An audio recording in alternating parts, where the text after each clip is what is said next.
Since the military coup in the country on February 1st, the geopolitics of Myanmar, or Burma, have been brought into public focus. The country, which has battled internal conflict for decades, now stands at the precipice of all-out civil war. While this tragedy seems more and more imminent every day, it's important to place the recent events, from the February coup to the protest movement to now developing into a potential civil war, in context within the larger geopolitical machinations of the region and how it fits within the great power competition between America and China. Within that rivalry, Myanmar occupies a unique place, as the country's internal and external geopolitics have always been unique, and the political positions of factions within the country are essentially the opposite of what is normally the case, although there are also some internal contradictions. So in this video, we ask, if Myanmar is to devolve into civil war, what are the geopolitical factors that will have caused and could influence its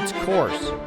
To understand why the politics of Burma are so unusual, we have to look at a little bit of history. But before I talk about the history of the central government and the main Burmese population, let's touch a bit on the obvious breakaway states that you see on the apolitical world map. These are hardly the only ethnic states ever to break away from Myanmar. In fact, most of the external provinces have at one point in the last several decades been in rebellion against the central government of Burma. I'll start by talking about a breakaway state that doesn't appear on the December update of the apolitical world map, the Karen National Union, a Karenni nationalist group and former de facto state, which had its last major clashes with the Burmese army in 2012 and made a ceasefire agreement in 2015. However, on March 27, 2021, amidst the chaos that has engulfed Burma since the coup, the Karenni National Union began working with the Burmese protesters in the cities, who are of course also opposing the Burmese military junta. We'll explore that storyline a little bit later in the video, but for now, just note that the Karen National Union is once again broken away from the Myanmar government. Of the two ethnic breakaway states that were already existent before all of this went down, the larger of the two is the Wa state. This is a one-party socialist state based on the model of the Chinese Communist Party, which deals largely in opium and for many years was run by the Communist Party of Burma. Since that party's collapse and the peace agreement between Wa state and the government in 1989, longtime party members reorganized into the United Wa State Army. This army essentially kept territorial control over Wa state, which the government of Myanmar does not recognize as an entity,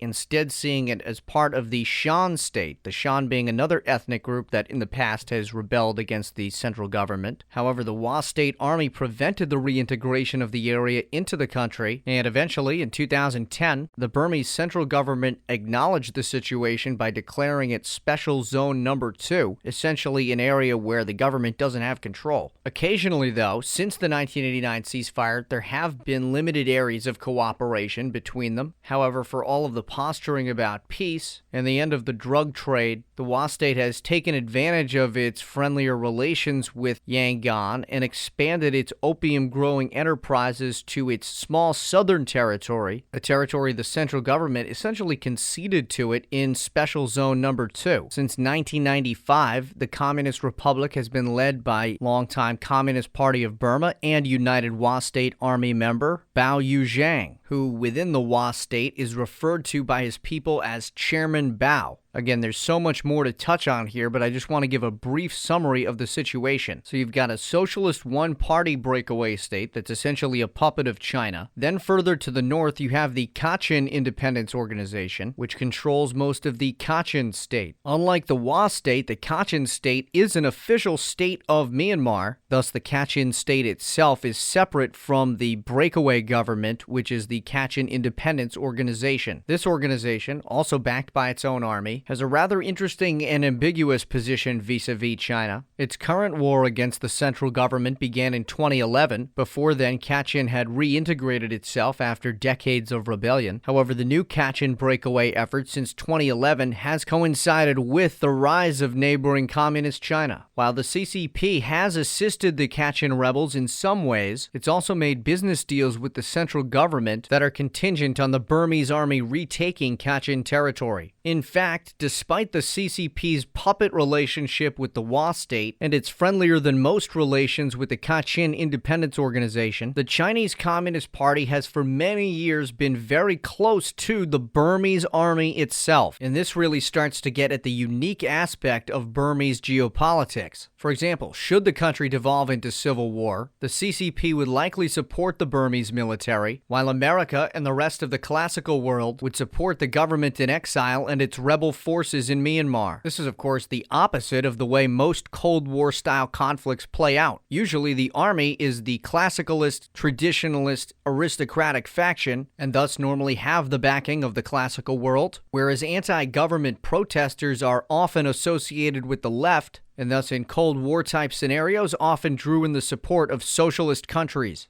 The reason why Myanmar is the opposite of this lies in the origin of the Burmese army and the history of it. The beginnings of the Burma Armed Forces, or the Tatmadaw, lie during World War II, in which Burma started as a British colony, having been split from the Empire of British India in 1937. When the Japanese invaded Burma, the Burma Independence Army was established at first with Japanese help. However, it later turned and fought against the Japanese on behalf of the British, and was also reorganized on several occasions, eventually becoming the Burma National Army. The main rivals within its leadership would be the main rivals within the leadership of Burma post-independence. Aung San, the founder of the Burma Independence Army, also the founder of the Burma Communist Party, and the father of the leader recently deposed in the 2021 coup, Aung San Suu Kyi. And a rival, Ne Win, who was also drawn to socialism but believed in a top-down military-first approach, disliking the strategy of guerrilla communist fighters. This became key after independence. Ne Win was appointed the head of the new Burmese army in 1949, and despite his own leftist leanings, again he supported the classicalist government and believed in the power of the army over guerrilla communist insurgents. Despite this, the military's own origins as a socialist militia led to Ne Win's unusual viewpoints and the propagation of these viewpoints throughout the army. At the same time, the tragic assassination of Aung San and several other Burmese political leaders was a disaster for the country, though responsibility has never been definitively linked to any party. Meanwhile, Ne Win was later asked to lead a caretaker government as head of the army during a 2-year period at the request of the civilian government. Although the general did give power back when this period of time was over, 2 years later, he seized power for himself. On March 2nd, 1962, Ne Win deposed the government. All state power was placed in the hands of the Union Revolutionary Council, which was headed, naturally, by Ne Win. Ne Win was still leading a nominally classicalist regime, but a month later he declared his socialist leanings. He announced that Burma would be transitioning to a socialist one-party state that would attempt to expel British and all foreign influence, and in July, the Burma Socialist Program Party was formed. This put Burma on a series of 5-year plans as part of an overall 20-year development blueprint. Burma officially practiced an isolationist foreign policy, but in practice had a good representation with both Communist China and the Soviet Union in their respective satellite states. However, the policies of the Burmese way to socialism were a disaster for the country and its inhabitants. After 16 years under the rare Marxist military dictatorship, the country was one of the world's poorest, and the last straw for most of the population came when an increasingly neurotic Ne Win changed the country's currency to be made up entirely of denominations of the number 9 for purely superstitious reasons. This led to the 8888 uprising, where in August of 1988, student groups led an uprising against the socialist military dictatorship. However, the military itself adapted to keep its place in power. Ne Win resigned and the Burmese way to socialism was scrapped. However, the military council or junta that took over for him largely continued the country's repressive policies simply under a classicalist banner. The new State Law and Order Restoration Council, the SLORC, had nominally discarded socialism, but had learned to run a country under Ne Win's Marxist-Leninist model and continued to enjoy the support of the Chinese Communist Party. In fact, the SLORC cracked down on the protests in 1988 even harder than Ne Win's regime had. However, 2 years later, the junta did hold democratic elections, which were won by Aung San's daughter, Aung San Suu Kyi, founder of the new party National League for Democracy, formed in the wake of the collapse of one-party socialist rule. However, Burma's new political parties and the election itself in 1990 were essentially for show. The junta refused to recognize the victory of Aung San Suu Kyi and refused to reinstate democracy, continuing the new nominally classicalist military rule in the country for another 20-plus years. Eventually, in the 2010s, the military junta would relent and allow a limited form of democracy to take hold in Burma. In 2015, Aung San Suu Kyi became the state counselor of Burma, as the military's 2008 constitution was essentially written to prevent her specifically from holding the presidency, but nonetheless, she was the de facto head of government, and this essentially started the country down the path to where it is now. It created dual power centers, where the still leftist-friendly military is close with communist China, despite China's support for some of these breakaway states, while civilian politicians from both sides of the aisle, along with religious leaders, support the civilian protesters that have taken root in Myanmar's cities since the coup in February. General Min Aung Hlaing, the country's current military dictator who ordered and launched the coup,